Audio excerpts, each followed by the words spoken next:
আল্লাহুম্মা আনতা রব্বি।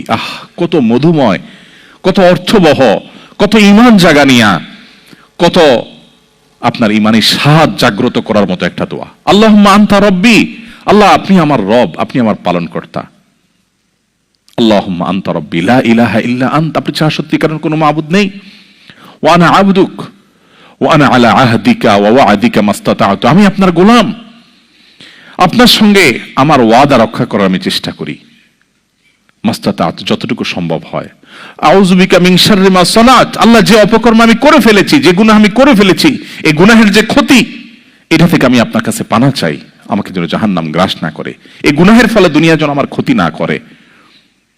আউযু বিকা মিন শাররি মা সানাত আবুউ লাকা বিনি'মাতিকা আলাই, আল্লাহ আপনি কত নেয়ামত দিয়েছেন আমাকে, কত মানুষ কত কষ্টে আছে, আমাকে কত সুন্দর লাইফ আপনি দিয়েছেন।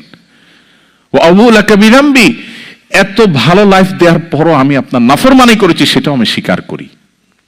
ফাগফিরলি, অতএব আপনি আমাকে ক্ষমা করে দিন। ফাইন্নাহু লা ইয়াগফিরুয যুনুবা ইল্লা আনত, কারণ আপনি ছাড়া আর কেউ ক্ষমা করে না। ভাইরা আমার, আল্লাহর কাছে চোখের পানি ফেলে সিজদায় গিয়ে একটু মাঝে মধ্যে একটু চোখের পানি ফেলে দোয়া করে কেঁদে কেটে দেখবেন, আল্লাহর কসম পৃথিবীর কোনো কিছুতে এত স্বাদ নেই আল্লাহর কাছে ক্ষমা চাওয়ার যে স্বাদ।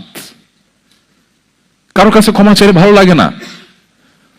আল্লাহর অলৌকিকত্ব যে তার কাছে ক্ষমা চাইলেও আপনার অন্তর দেখবেন, একটু চোখের পানি ফেলে যদি 2 মিনিট দোয়া করার সুযোগ পান, যখন উমরা যান, রমজানে যখন দোয়ার সুযোগ হয়, অথবা সারা বছর যেটা হওয়া উচিত, এই দোয়ার পর যে ফিলিংসটা হয় সেটা খুবই তৃপ্তিদায়ক।